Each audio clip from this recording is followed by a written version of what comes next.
أعزائي متابعي تلفزيون خبر مصر في كل مكان، أسعد الله أوقاتكم بكل خير، ومعكم رأفت الديب حمزة محافظة سوهاج، تحديدا مركز المنشاة من منزل الطالب زياد عثمان تغيال، المركز الثامن من العشر الأوائل على مستوى محافظة سوهاج في الشهادة الإعدادية الأزهرية.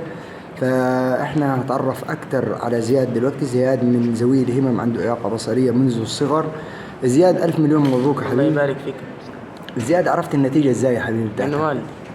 ألف مليون مبروك. الله يبارك فيك. طب زياد، يعني كان ايه احساسك لما عرفت انك انت مليون؟ كنت متوقع النتيجه دي؟ انا ذاكرت كتير وكنت متوقعها عشان المجهود اللي انا عملته. طيب تمام. نفسك تطلع ايه يا زياد، او مين قدوتك يعني بالظبط؟ قدوتي الشيخ محمد صديق المنشاوي، نفسي اطلع قارئ مثله. محمد صديق المنشاوي. طيب نفسك توجه شكر لمين او تقابل مين؟ نفسي اقابل الشيخ احمد الطيب شيخ الازهر، واوجه خالص الشكر والتقدير للشيخ احمد الطيب. ده امنيتك دي يا زياد؟ ايوه. ألف مليون مبروك يا حبيبي، وإن شاء الله مشيئة الله هتقابل الشيخ أحمد الطيب وهيسمعك إن شاء الله. طب نتعرف على أبو زياد. ألف مليون مبروك يا أبو زياد. الله يبارك فيك. طب عرفت النتيجة إزاي يا أبو زياد؟ أنا عرفت النتيجة من أسرة الأزهر. أزهر معهد محمد صديق المنشاوي اللي فيه زياد بيدرس. أنت معاك عيال تاني غير زياد؟ معاك إيه ومين؟ معايا مروان في شهادة ابتدائي ورايح أولى إعدادي أزهر برضه. معايا مروان، معايا آدم برضه في رابعة، في خمسة ابتدائي برضه أزهر. أنا أولادي كلهم في الأزهر. ما شاء الله. عشان خاطر الشيخ أحمد الطيب.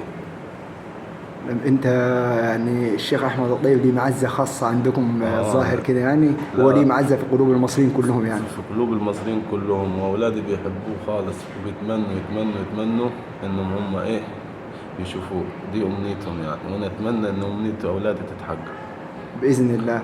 طب آدم متاكد من ذوي الهمم برضه زي زياد صح؟ آدم من ذوي الهمم. آدم في سنة كام يا آدم؟ خامس. طيب تمام. حافظ قرآن يا آدم؟ طب هنسمع قرآن كده من زياد ونسمع آيتين منك أنت. عايزين آيتين منك يا شيخ زياد كده؟ ماشي. أعوذ بالله من الشيطان الرجيم. بسم الله الرحمن الرحيم. يا أيها الذين آمنوا أوفوا بالعقول. أحلت لكم بهيمة الأنعام إلا ما يتلى عليكم غير محل الصيد، وإن الله يحكم ما يريد. صدق الله العظيم. ما شاء الله ما شاء الله. طب آدم سمعنا برضو آيتين قرآن كده بصوتك الجميل. أعوذ بالله من الشيطان الرجيم. بسم الله الرحمن الرحيم. يا أيها النبي جاهد الكفار والمنافقين واغلظ عليهم ومأواهم جهنم وبئس المصير.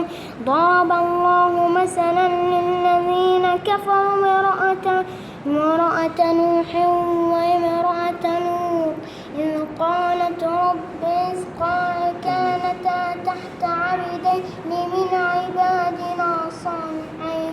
صدق الله العظيم. ما شاء الله عليك يا آدم. يا آدم نفسك في إيه يا آدم؟ نفسي أن أطلع خطيب. طيب تمام. ونفسك يعني توجه شكر لحد أو تقابل حد معين يا آدم؟ نفسي أوجه شكري للشيخ أحمد الطيب وقابله.